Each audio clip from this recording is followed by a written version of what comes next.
Namaskar, myself Mayurika JB, lecturer in Electronics Department in government polytechnic college Jodhpur. आज हम पढ़ेंगे final year का subject 307 linear integrated circuit and design का chapter number 2 operation amplifier का topic 2.1 schematic symbol, equivalent circuit and characteristics, performance characteristics of operational amplifier. Block diagram अपन कल के lecture में पढ़ चुके थे, ठीक है। नेक्स्ट है schematic symbol of operational amplifier. Screen पे तुमको दिख ही रहा है किस तरीके से अपन ऑपरेशनल एम्पलीफायर का सिंबल बनाते हैं, ये इस तरीके से, ठीक है। जिसमें जो ये वाला ये है V1 input, V2 input. V1 input क्या है? Voltage at the non inverting input in volts. ये नॉन इन्वर्टिंग इनपुट है, इस पे V1 वोल्टेज है, और ये इन्वर्टिंग इनपुट है जिस पे V2 वोल्टेज है। तो V2 क्या है? Voltage at the inverting input in volts. और ऑपरेशन एम्पलीफायर की एक IC होती है 741 जिसका नंबर होता है, ठीक है। तो इसमें पिन्स होती हैं।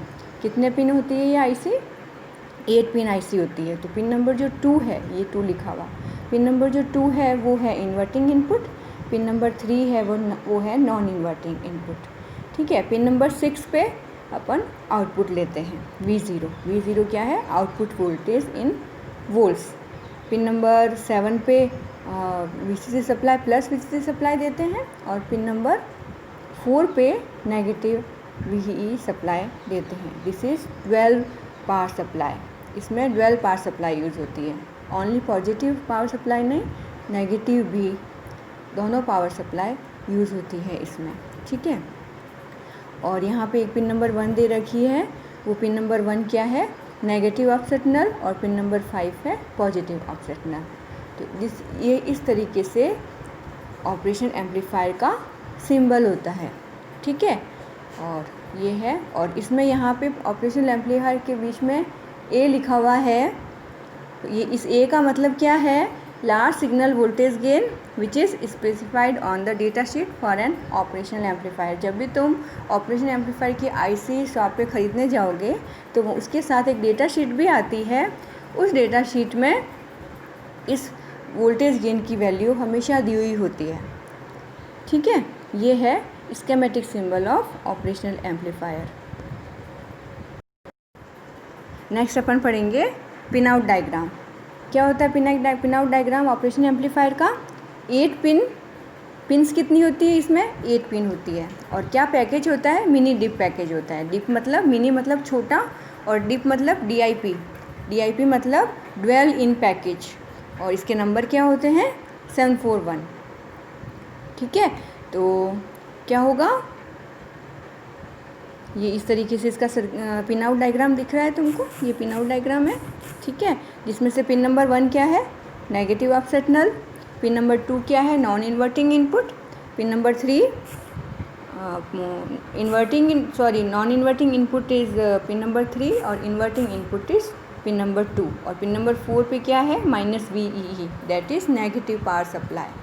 Pin number 5 is positive offset null. Pin number 6 से अपन आउटपुट लेते हैं। पिन नंबर 7 क्या है? Positive power supply. और पिन नंबर 8 जो है NC, that means not connected. This is the pin out diagram of operation amplifier.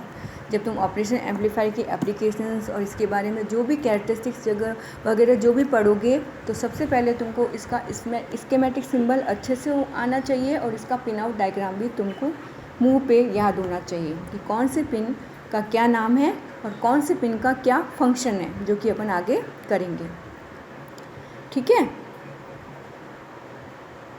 Now equivalent circuit of N operational amplifier. Equivalent circuit क्या होगा इसका? The equivalent circuit is useful in analysing the basic operating principle of operational amplifier and in observing the effects of feedback arrangements. कहाँ ये काम आता है? ये operation amplifier का बेसिक ऑपरेटिंग प्रिंसिपल को एनालाइज करने के काम आता है, और फीडबैक अरेंजमेंट का क्या इफ़ेक्ट है उसको ऑब्ज़र्व करने के काम आता है और देखने के काम भी आता है। तो क्या है इसका इक्विवेलेंट सर्किट? इक्विवेलेंट सर्किट ये तुमको दिख ही रहा है, ये वाला है इक्विवेलेंट सर्किट। ये V1 non inverting input, this is V2 inverting input voltage, ये plus VCC minus V, pin number 6 पे V0 आउटपुट। ठीक है, यहाँ पे इंटरनल डायग्राम में ये क्या है, इनपुट रजिस्टेंस RI और ये आउटपुट रजिस्टेंस RO और ये AVID, that means voltage gain. तो ये इसको किस तरीके से अपन इक्विवेलेंट सर्किट ड्रॉ करते हैं? In this circuit AVID is an equivalent theorem, Thevenin voltage source. ये जो है AVID है वो क्या है? थेवेनिन वोल्टेज सोर्स है। थेवेनिन थ्योरम पढ़ी होगी तुमने सेकेंड ईयर में नेटवर्क एनालिसिस में। तो यहाँ पे और कुछ भी नहीं है, अपन ने थेवेनिन वोल्टेज थ्योरम को यहाँ पे अप्लाई किया है। तो AVID क्या है? थेवेनिन वोल्टेज सोर्स है। और RO क्या है? ये वाला आउटपुट रजिस्टेंस जो है वो क्या है? Is the equivalent Thevenin resistance looking back into the output terminal of an operation amplifier. कहाँ पे? जब आउटपुट टर्मिनल से अपन देखेंगे तो इसका आउटपुट रजिस्टेंस जो है वो किसके बराबर है? इक्विवेलेंट थेवेनिन रेजिस्टेंस के बराबर है। ठीक है, तो इस कंडीशन से output voltage V0 in the above circuit can be given by the equation. तो इस थेवेनिन थ्योरम को यूज़ करते हुए अपन इस ऑपरेशन एम्पलीफायर की आउटपुट वोल्टेज इक्वेशन भी बना सकते हैं। वो क्या होगी? Output voltage V0 is equals to AVID, equals to AVID क्या है? Difference input voltage, input difference voltage है। तो इनपुट कौन से वोल्टेज हैं अपने? V1 V2। ठीक है, तो V1 माइनस V2 VID किसके इक्वल होगा? V1 minus V2। तो इनपुट में जितने वोल्टेज का डिफरेंस है उसका एम्प्लीफिकेशन करेगा आउटपुट में ऑपरेशन एम्पलीफायर। तुमने जब मैंने ब्लॉक डायग्राम पढ़ाया था तुमको, तो तुमने देखा था क्या है? This is the combination of differential amplifier at different level. ठीक है, अलग अलग लेवल पे अलग अलग टाइप के डिफरेंशियल एम्पलीफायर ही अपन यूज़ कर रहे हैं। और डिफरेंशियल एम्पलीफायर क्या होता है? पिछली क्लास में अपन ने पढ़ा था।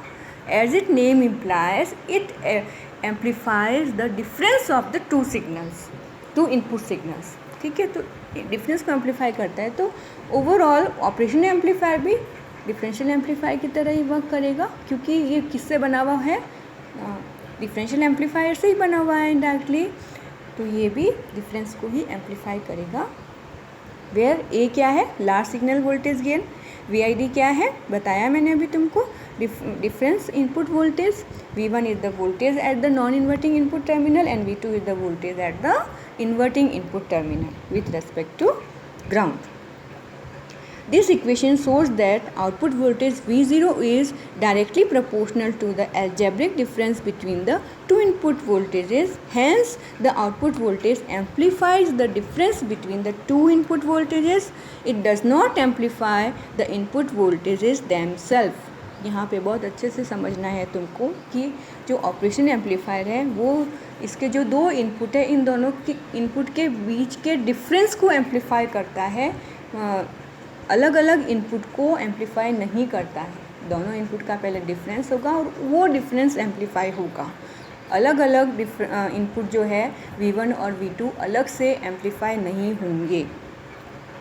For this reason polarity of operation amplifier depends on the polarity of the difference voltage. तो इसी वजह से डिफरेंस वोल्टेज की जो पोलरिटी होगी वो उसी पोलरिटी के अकॉर्डिंग ऑपरेशन एम्पलीफायर के आउटपुट की पोलरिटी भी होगी। अगर डिफरेंस वोल्टेज नेगेटिव है तो आउटपुट ऑपरेशनल एम्पलीफायर का आउटपुट भी नेगेटिव होगा, और अगर डिफरेंस वोल्टेज पॉजिटिव है तो ऑपरेशन एम्पलीफायर का आउटपुट भी पॉजिटिव होगा। ठीक है, this is all about equivalent circuit of N operational amplifier. Now performance characteristics of an operation amplifier. इसी में अपन मेज़रमेंट कैसे करते हैं ऑफसेट वोल्टेज के, आउटपुट वोल्टेज के, इसके ऑफसेट पैरामीटर्स क्या क्या हैं वो परफॉर्मेंस कैरेक्टरिस्टिक्स में ही आ जाएगा। तो ये अपन नेक्स्ट क्लास में पढ़ेंगे। ठीक है, आज अपन इतना ही करेंगे। Thank you.